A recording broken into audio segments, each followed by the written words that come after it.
I am Chastity White Rose, and I am a Full Sail University student. But you wouldn't know it by looking at me, because to most of the world, I am just an autistic nerd. I look like a creepy 36-year-old man to most people, but I'm actually a transgender woman. And I'm highly autistic. I do computer programming for fun, and I love math and computers, and I love playing Tetris. But what I'm about to tell you is the story of how I enrolled in Full Sail University with the hope of earning a degree and gaining some respect and hopefully getting a good paying job. And it's actually a very interesting story because I've tried many things. I've published books. This is my best book. I've definitely published books.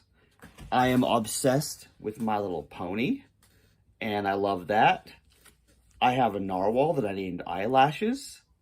I'm very childlike. I'm very nerdy. I'm very socially awkward, and I look like a homeless bum. But I'm going to teach you not to judge a book by its cover, because although I don't know how to deal with people very well, I am highly intelligent in certain areas. And what happened, how I started enrolling in Full Sail University, happened in March of 2023. I saw a Facebook ad about it. And so, I clicked on it. I put in some information. I don't remember what the ad said anymore, but I remember that less than a week later, I was contacted by some enrollment guide or some kind of person like that from Full Sail University to tell me about the online Full Sail University program. So, I was sort of interested, so we talked for a bit. And he asked me my interests, and I told him, and so he was asking me about perhaps getting into the game development course, since I'm interested in programming and video games. But he also mentioned the game business and esports science program. And it was that program that I actually chose, and that my degree is in game business and esports science. And the reason I chose that program was precisely because the business skills involved in the video game industry also apply to many other industries and businesses. And I thought being socially awkward and not knowing how to talk very well meant that I needed to work on my weaknesses more than I needed to work on my strengths. And so, without really knowing what I was getting myself into, I enrolled in Full Sail University. I went through all the steps that my guides told me about, and so I got my tuition paid for with a Stafford loan and government grants and the technology assistance. I don't remember all the details, and I'm going to have student loans to pay off. But I got involved in Full Sail University, and it was an exciting new journey. And that's just the beginning. That's just the very beginning of the story. And I'm going to tell you what happened after that. After I enrolled in Full Sail University and went through the orientation and took the test of all that, my first official class was creative presentation. And it was interesting, and I did well in it because it was my very first class, and it was about presenting things, learning to make a presentation with PowerPoint, preparing a Word document with certain information. And I remember it was very interesting. I learned about things like body language and how to communicate, which I'm still not the best at. Yet, when I read the instructions and followed them and read the materials, I found that I was able to do really well. I met the requirements. I got perfect grades that month. And I was actually thrilled that even though I was nervous about starting this new online schooling thing, wondering if I would survive very long, I did extremely well through my first month. And one of the best parts is getting to choose what topics you do your assignments on, because you might have to choose a movie to watch, for example, that you write about in your assignment. But that's the best part, is I actually chose the movie When Harry Met Sally as an example of body language, because there was a lot of body language in it. And so I remember I did an assignment just about a certain part of that movie, and I got a 100% grade on that. So creative presentation was interesting. It was my very first time learning how to use, Microsoft Word and Microsoft PowerPoint. And even though I hate Microsoft, I found that I was able to use brand new software that I'd never used before and still do semi-decent. And I was impressed with what I could do.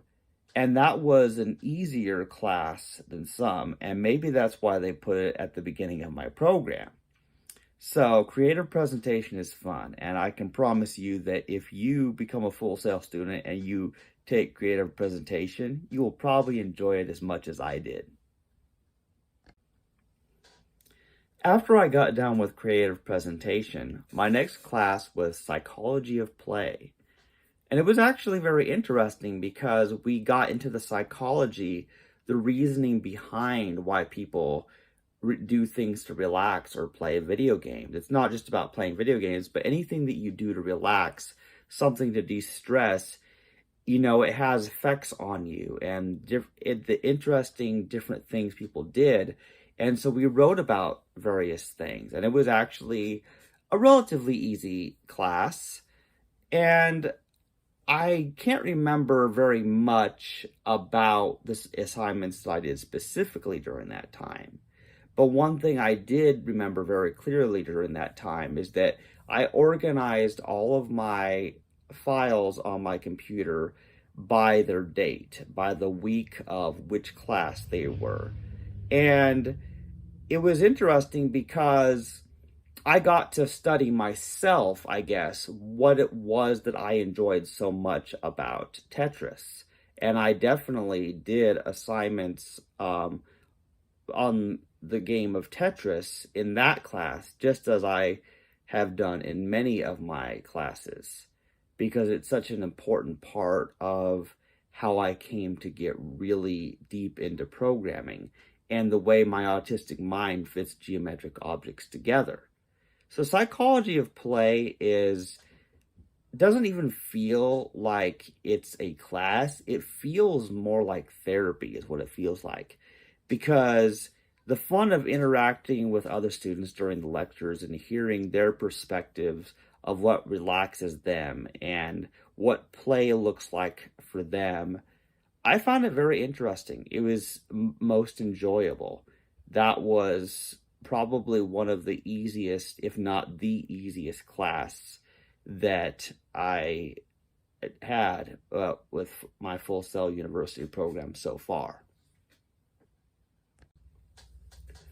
After psychology of play, my next class was Introduction to the Video Game Industry. And I learned a lot about the history of video games. We're talking, Space Invaders, Pong, like the very earliest technology, the very first video games, and Pac-Man. And unfortunately, there wasn't very much mention of Tetris, which I thought was a shame. And I definitely had to mention Tetris when it came to video game history, because it's just such a big part of what started puzzle games. But I remember there was this one discussion post where we discussed the concept of loot boxes and how the players felt about it, the pros and cons of it.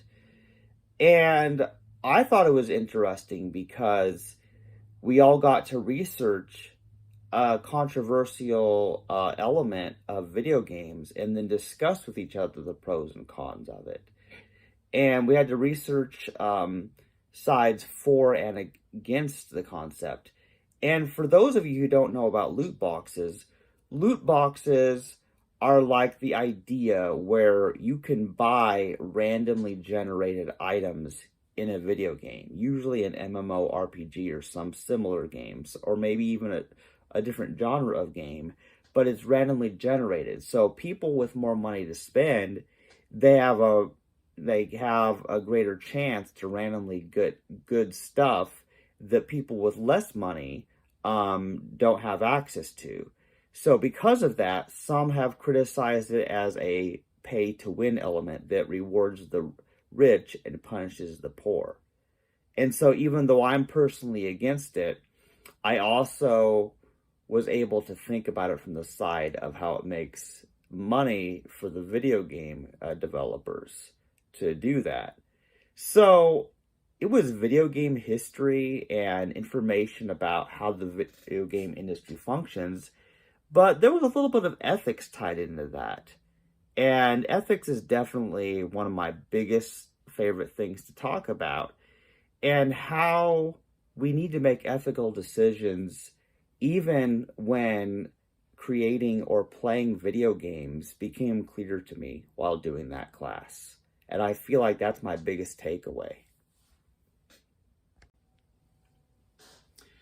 After completing Introduction to the Video Game Industry, my next class was Introduction to Esports Production. And the thing about that class that was so interesting is that, first of all, I was very bad at it. I was very bad at it because I know nothing about esports. And I know nothing about regular physical sports either. It's ironic that I, as such a hardcore gamer, don't care about esports, and I don't care about competition. I feel like competition is evil, in a sense. I can understand that competition can be fun, but I also feel like esports is not really where my interest lies. And I learned one thing from that class: I should not be an esports producer. Perhaps I could play in an esports tournament, but I wouldn't want to be a producer, because I learned how much planning and preparation really goes into it. When you have to be the planner of an event, you have to consider everything. You have to consider the cost of renting the facility and making sure the equipment is there and the internet connection, making sure that there are rules that are followed, that you have security should acts of violence happen and people try to kill each other who attend your event. You have to think of all the legal and financial implications of it. It's definitely not something I want to do. And I guess one of the great things about doing any type of college program is you really learn what it is you want to do and what it is you don't want to do. You learn what you're good at and also what you're bad at. And I swear I got the worst grades in that class than I got in any others. And for a moment there, I almost regretted that I'd even started Full Sail, because I thought, what did I get myself into?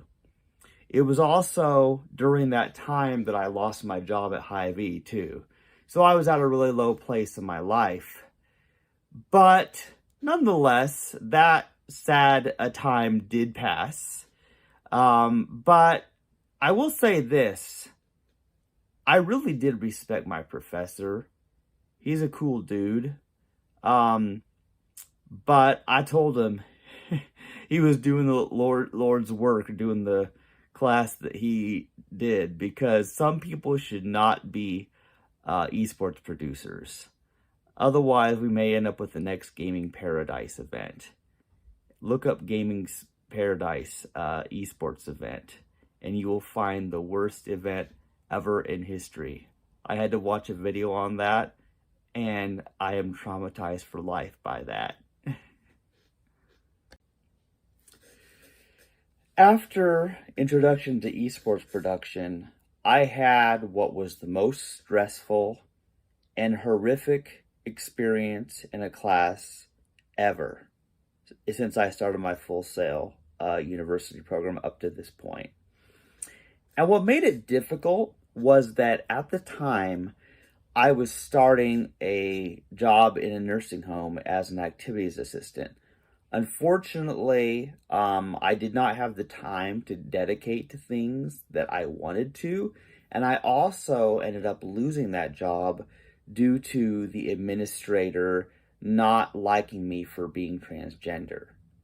And that's a whole nother story right there, but there's some actual pretty solid evidence that that was what happened. So, but what made that class so difficult was that we had to do team assignments. It was group assignments. It was introduction to marketing. And so it was during this time that I actually got a MacBook Pro from Full Sail University as part of my program. And it was actually a really cool machine. I learned how to use it. I learned how to get on Zoom meetings with the MacBook. I got to be part of a team, and I thought, well, maybe we can make this work. Even though I really hate people, I thought I had a good team, and it worked well for a while because we delegated. We had different people work on different things, and then we would have Zoom meetings, and we would work on things together and discuss things. But unfortunately, what happened was there was one of our team members who was not a team player and decided to change other people's work. If he decided that the part that I did wasn't good enough, or that the other people on our team, if he decided what they did wasn't good enough, he would change it. So what would happen is that he would submit something different than what the rest of us submitted. And because the professor would take off points for that and lower the grade if people submitted different things, his actions made us all get much worse grades than we would have otherwise. And I specifically remember being very angry myself because obviously I was having job trouble at the time, and doing well at school was only one of the few things I had to possibly feel good about, and he took that away from me. So I'm still angry at him, and so were my other teammates at the time too. Nonetheless, there was one silver lining to that class, and it was that there were these marketing simulations. It was basically like a video game that we got to play where we had to design a backpack for a target audience, and we had to set the price and market it in such a way, all within a simulated little game. And doing the mini sims and the final simulation, that was a solo endeavor. That was something that we got to do by ourselves, separate from our team assignments we had to submit together.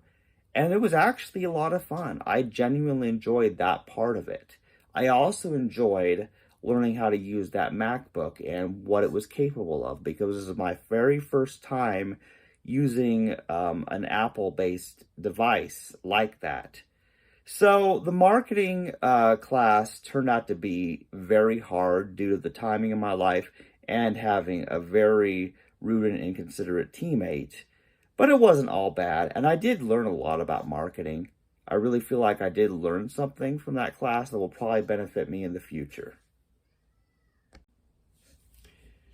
After Introduction to Marketing, my next class was Storytelling for Marketing. And the focus of this class was different because it was about storytelling used in marketing. So when somebody is trying to sell a product or trying to advertise it, if they tell a story that people relate to, that's going to catch people's attention. It was during this time that I learned about types of stories. I learned about the popular story framework of the hero's journey. I learned about character archetypes. I learned about all kinds of psychological things. And I don't really consider myself much of a storyteller. I'm not somebody who really understands stories very well. I'm very much a this happened and this happened and this happened. I don't really get concepts very well. But upon reading the material and watching the example videos, I started realizing that the hero's journey was embedded in just about every single video game or every book or movie that ever existed. And when I learned why that was, I found out there was a man named Joseph Campbell who wrote about it. And apparently, what he did was analyze all the different stories that have been told in all kinds of media and found certain elements that are usually present, the 12 steps of the hero's journey that are usually present. And if you learn about the hero's journey, you'll find that it's in almost everything. Every story you've ever heard, there's always a hero, a main character, and there's a mentor, some guide or teacher that, it helps them along and start some journey. And there's always some big conflict, whether it's a personal conflict or whether it's some villain trying to take over the world or something like that. There's always various characters and events in the hero's journey and in most stories. And it actually inspired me to look at my own story much more closely than I had before. And I had to do, assignments on the hero's journey. And I actually used my own book as an example. And I started realizing that even though when I wrote this book, I was telling about a series of dreams, I didn't realize that I was the hero in the story, the main character. Not that I'm heroic, but I was the main character. But then the mentor was Honesty the Unicorn.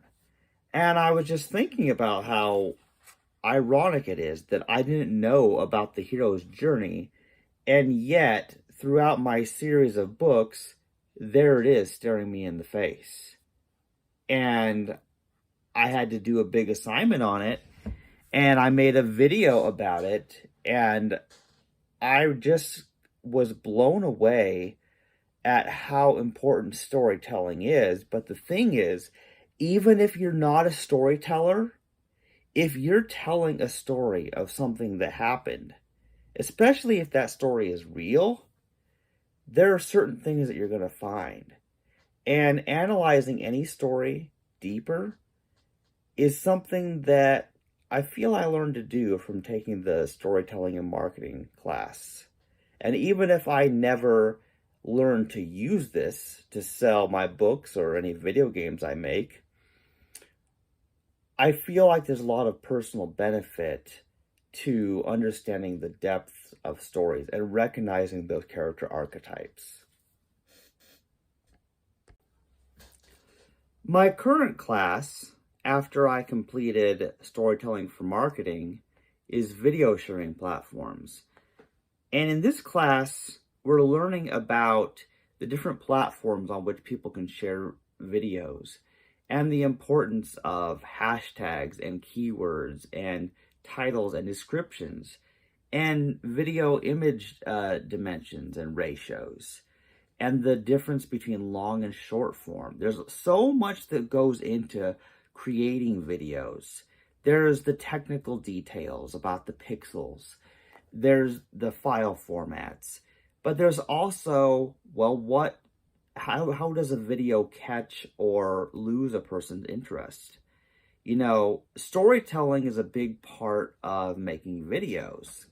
There's the written word, and then there's the spoken word, but then there's video, which combines audio and visual elements. And as a person who has had a YouTube channel and a TikTok and an Instagram and a Facebook and who knows what else that I created and forgot about, I was producing a lot of videos, mostly silly stuff, or showing my skills in Tetris, obviously. But I guess I never really thought about all the fine details that go into making videos. And I still don't really know if I am a good video content creator, but that's kind of what the purpose of the class is. I'm going to learn more in this and throughout my Full Sail program about, all the different ways that you can market an idea or a product. And I care about marketing ideas even more than products which are actually sold. And I feel like maybe I did the right thing joining Full Sail University, but at the same time, it's hard to keep up.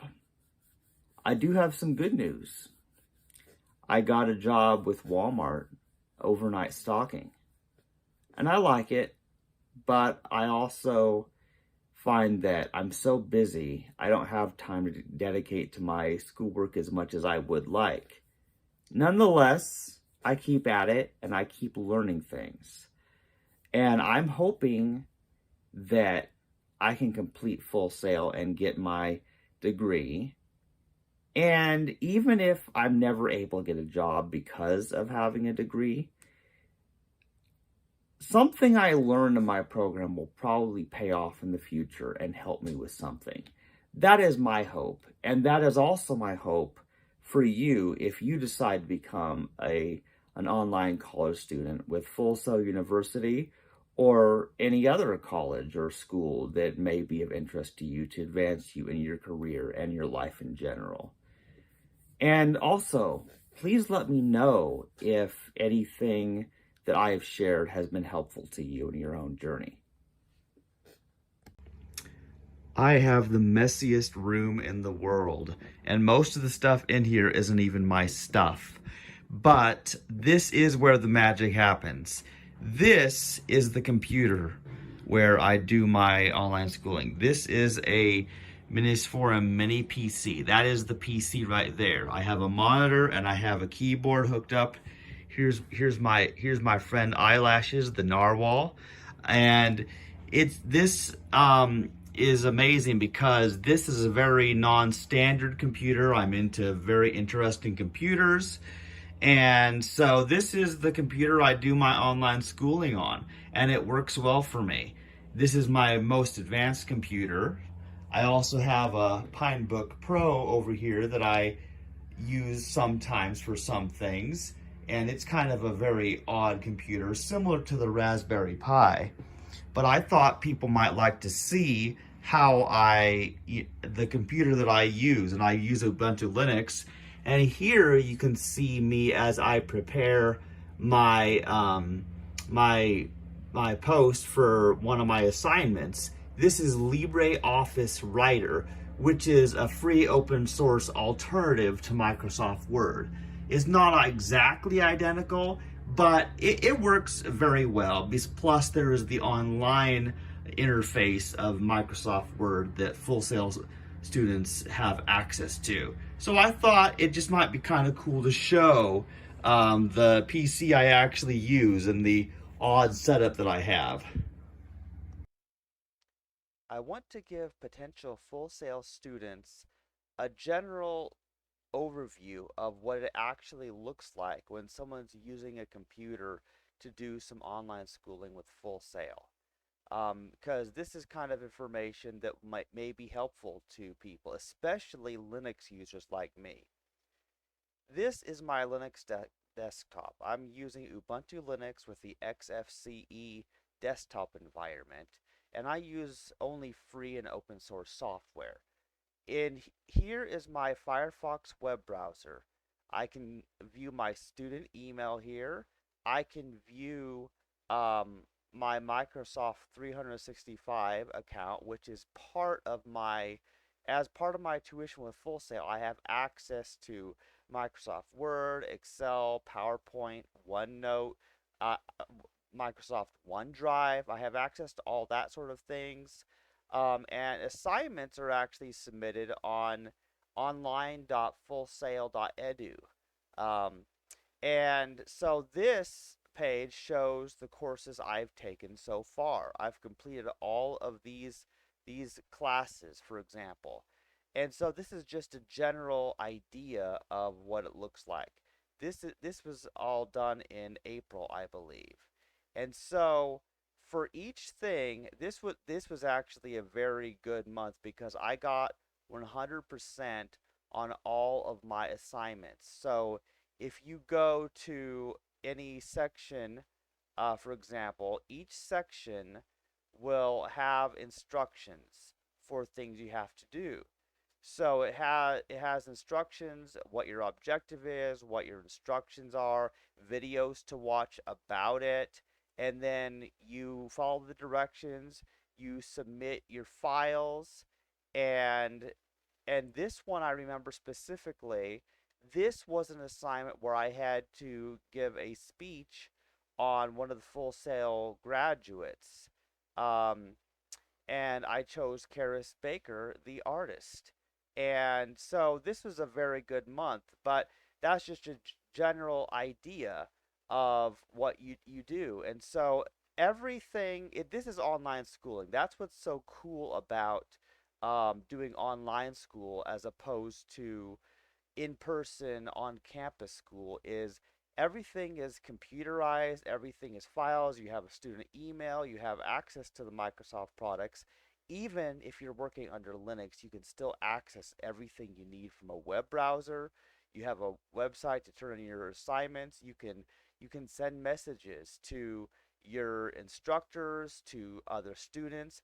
It's very well. And so that's just a very basic interface, and I hope this information will be helpful to students who they, they don't want to attend, an online, they don't want to attend an on-campus school. That wouldn't fit in with their lifestyle, but they very much want to do schooling and are considering online schooling.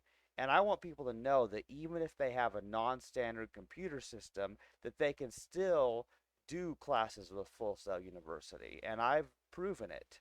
So that is one thing that I really wanted to show, and I hope that information is helpful to potential Full Sail students.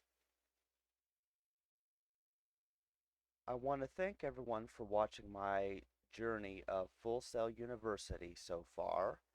And I also want to show you what it is that I do when I'm not doing online school or working at Walmart. I use Ubuntu Linux because it's very convenient for me as a computer programmer. Here's my file browser. On the side here are all my programming projects. Well, not all of them. There's a lot. But the one that I'm most proud of so far is this one. Using SDL, I created a Tetris game, and I'm going to show you how it's compiled and run.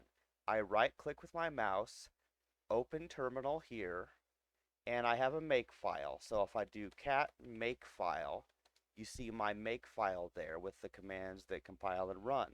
So if I type make, it will run the new C compiler, compiles and runs. Did you see how fast that was? And here is my game playing itself, because my Tetris game has a special feature where it saves the key presses so they can be played back at a later time to make impressive speedrun videos. I basically designed my own tool-assisted speedrunning Tetris game. That's what Chase-Tris is. And I made it a little bit fancy with the color changing text on the title.